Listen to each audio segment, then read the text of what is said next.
Winning in Monaco is always special. It's what all F1 drivers dream of. And losing it by just a millimeter, it is tough to accept.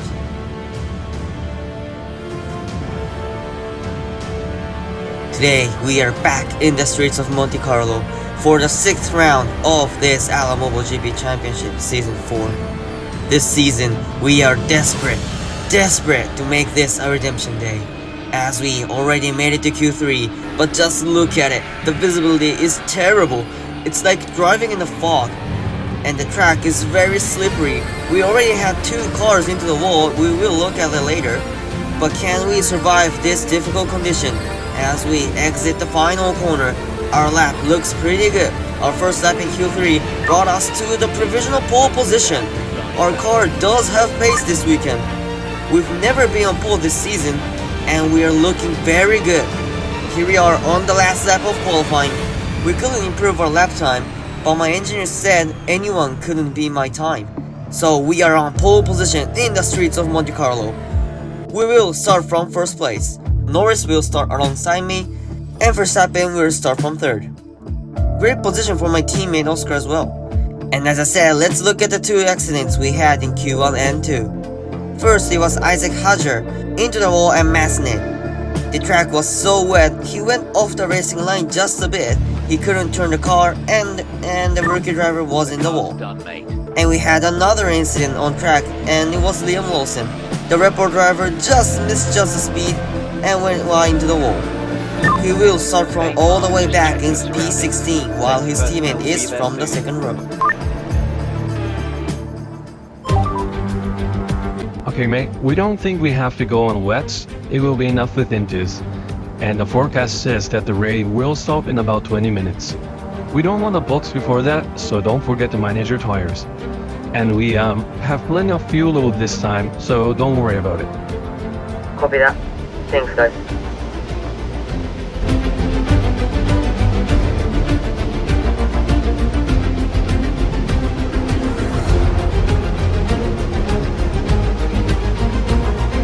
It's raining again here in Monte Carlo. Can we win a race this season? As we go, 5 red lights, and it's lights out, and away we go. Another poor reaction time for me, and a massive wheel spin. Norris has made a lightning start. He already has a huge lead into turn 1. We're going wheel to wheel with Verstappen, but we stayed ahead by having the inside line. Norris leads, then comes us. Verstappen and Piastri are right behind us, and Oliver Behrman, who started from 10th on the grid, is up to P5. What a remarkable start on this tight track. I think the entire inside grid was delayed because of my poor start. Sorry for that everyone, but I'm having a huge pack behind now. Norris is already more than a second ahead. It wasn't the start we were hoping for, but we know we have pace today, so let's stay focused. And my prediction was correct. We do have pace today. The gap to Norris is gently decreasing, and Verstappen is starting to be pulled away. And going into the tunnel, actually, to be honest, I'm losing time a bit to the AI. Then maybe I'm putting too much angle on the wings, or simply we just don't have straight line speed. But instead of slow straights, we have an advantage in corners. The amount we can gain in sectors 1 and 3 will be crucial. As we approach Roscas, we are less than a second behind Norris now, but the safety car is out. Something must have happened in the background, but I haven't seen a display of the retirement. Let's see what happened. And it was Liam Lawson, the Red Bull driver who started from P16, was going wheel to wheel with the Alpine into the hairpin, and he ran on the road. I think that was a bit uncautious for him, but luckily he found the reverse and rejoined the race. Let's look at the replay of the start. As you can see, the inside row had a massive delay because of my terrible start. I tried to move across on Norris, but his start was just too good. On the other hand, Verstappen made a decent launch. He was looking to my outside, but I made aggressive braking, looking up the rear tires a bit, and stayed ahead. I mean, the AI always make a better start, especially in these wet conditions.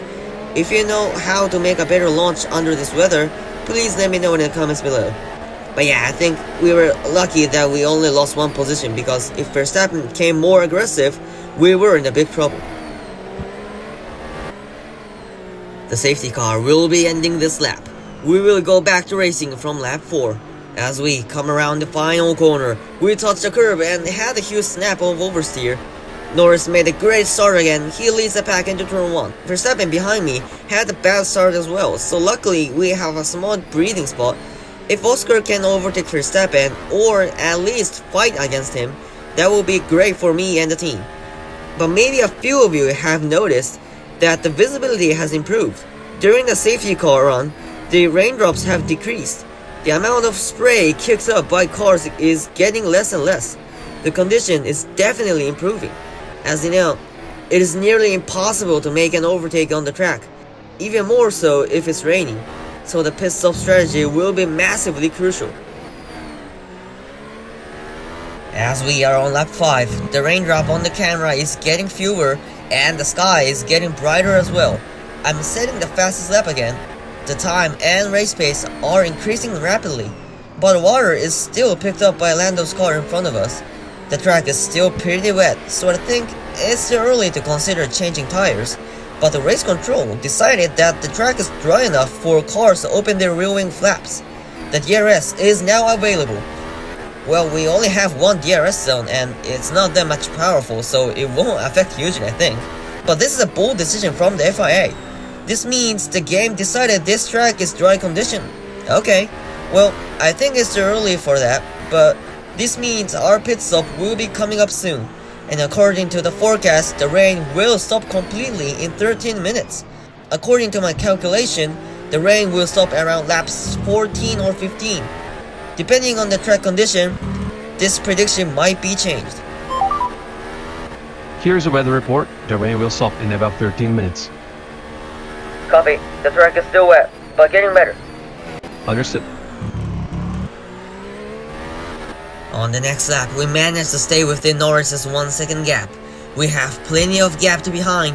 We were staying behind Norris for an entire race, but maybe this is a good time to bring the race to the next level. As we go around Casino, we are right on his gearbox. We look into the inside into Mirabeau, but Norris is hanging around outside. Oh, we made contact a bit. Norris put his elbow out and stayed ahead. Well, I actually tried to squeeze him to the apex of the hairpin, so it wasn't a coincidence that we touched. But I think Norris tried to squeeze me to the outside as well. Brilliant side-by-side battle, our first proper battle in the first 7 laps. I was pretty optimistic because I was able to follow Norris and have a much better pace than Verstappen, who is behind us. However, I was totally forgetting that we are in rainy Monaco and how dangerous it is to drive on bumpy wet track. Oh shit, I hit the wall. Check the car please, the left side. Copy. Tire pressure is fine and the front wing looks okay from the outside. We have to be careful. We were lucky to walk away from that. We might not have this luck next time. Let's stay focused. We are on lap 12 and the rain is barely dropping. The track condition is definitely improving.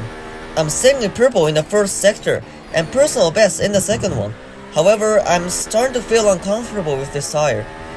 The wear is starting to kick in and the track is almost dry. I had a massive understeer into the swimming pool. I nearly cut the corner, but the rain hasn't stopped completely. Almost, but not completely, as Lando still continues with the old intermediate tire. And he sets the fastest lap. The lap time is now in the 17-second range. Looks like Norris is having a better pace at this point. But the lap time is improving every lap.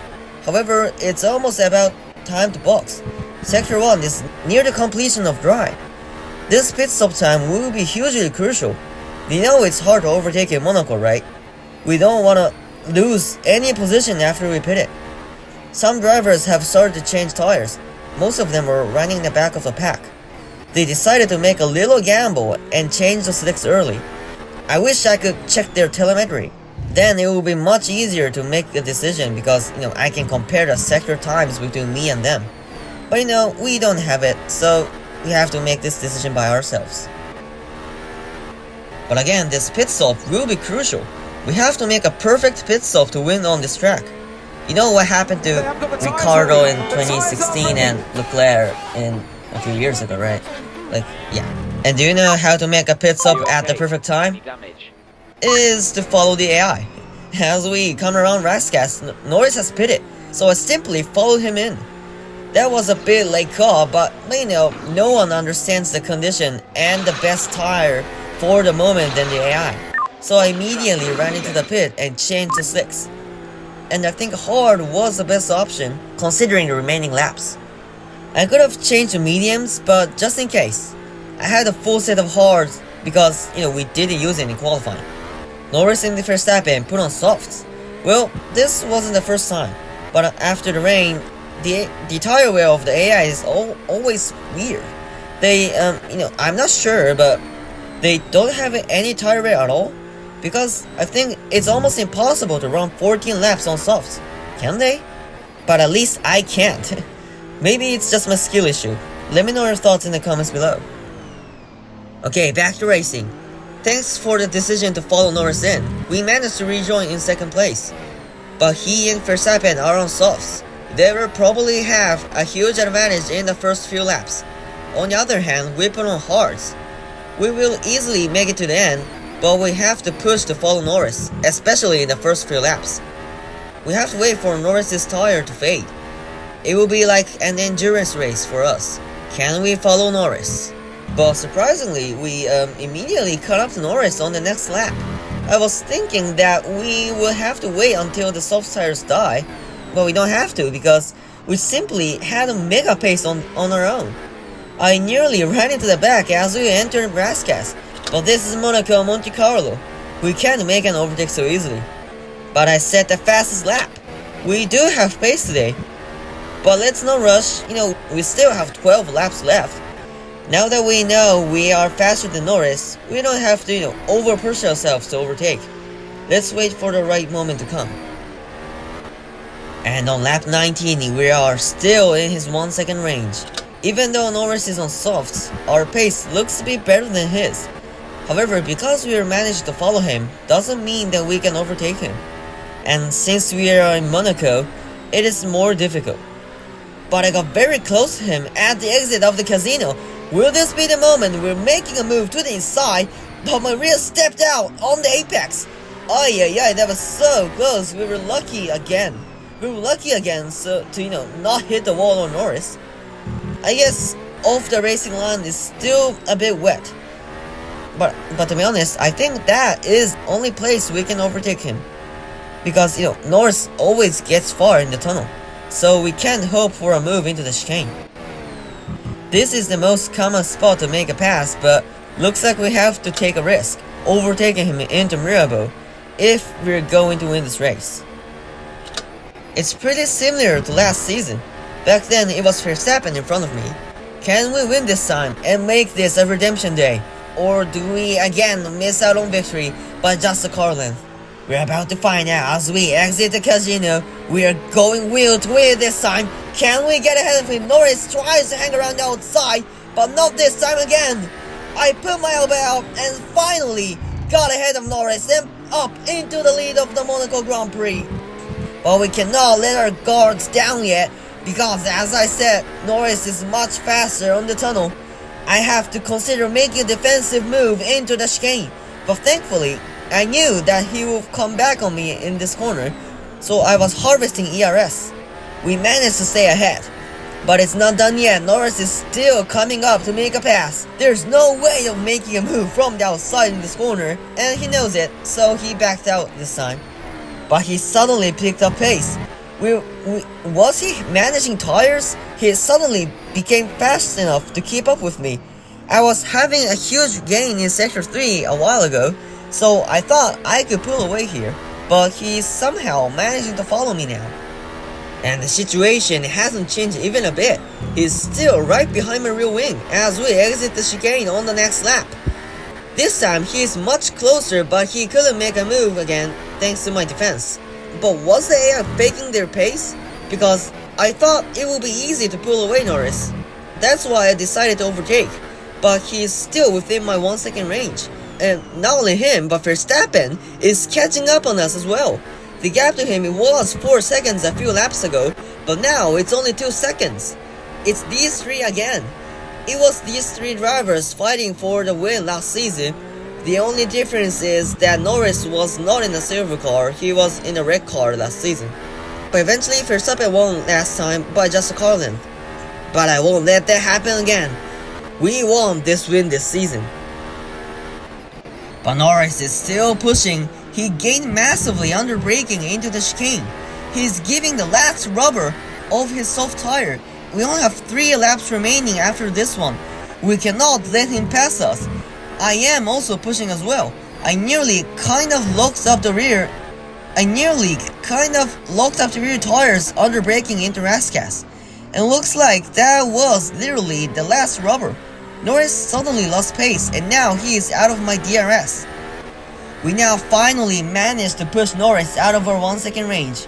His tires are pretty gone by now. I mean, I think he has done a pretty good job managing the soft compound tire for nearly half a race at that high pace. But looks like our strategy was one step further. Because I put on hard as we changed from inters on lap 13, I am still feeling grippy with this tire. As we come back to the home straight, we are going into the final lap of the race. The gap to Norris is now up to 2.5 seconds. All we need to do is to bring this car back safely. Driving in rain in Monaco was not easy at all.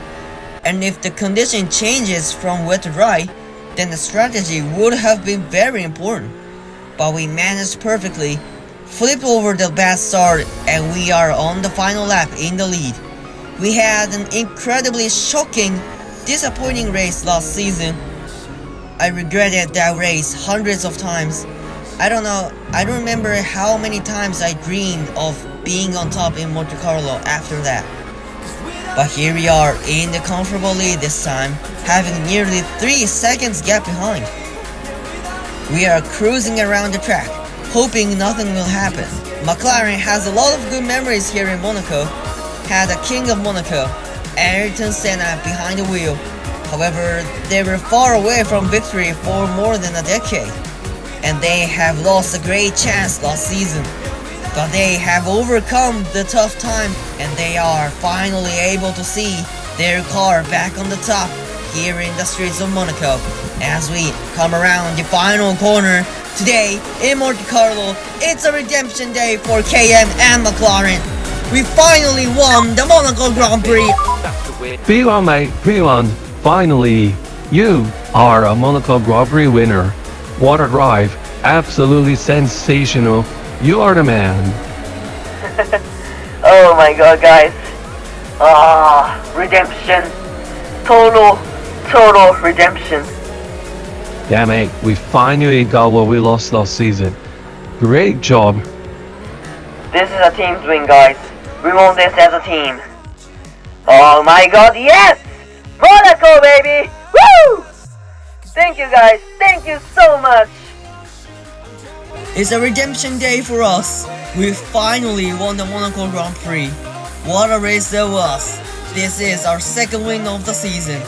And we marked the fastest lap as well. Norris managed to stay ahead of Verstappen. He came second, and last season's winner, Max Verstappen, finished third. Oscar came fourth. Behrman, who had a great start, finished P5, followed by Hamilton and Duhan. The local hero Leclerc didn't have the pace today. He came 8th. Alonso came 9th, and Alex scored the first point for the team this season. He rounded up to top 10. Leclerc still leads the standings, but we are now up to second place, only 9 points behind the leader. But the top 4 are still close together. We never know who will be in the lead after the next race, so let's keep pushing. We are still in second place as well in the team standings, but the gap to Ferrari is still pretty big. Let's keep trying to reduce the gap. Meanwhile, right behind us, Red Bull has been overtaken by Mercedes because one of their drivers couldn't finish in the points today. I heard a rumor that they are considering replacing the second driver in mid-season. So guys, thanks for watching. I hope you enjoyed it. Be sure to like and leave a comment. Celebrate our first win in Monaco. And don't forget to subscribe so you won't miss the next round of the season. I will see you in the next video. Until then, goodbye. Whew, we just won the Monaco Grand Prix. Whew, let's go, guys.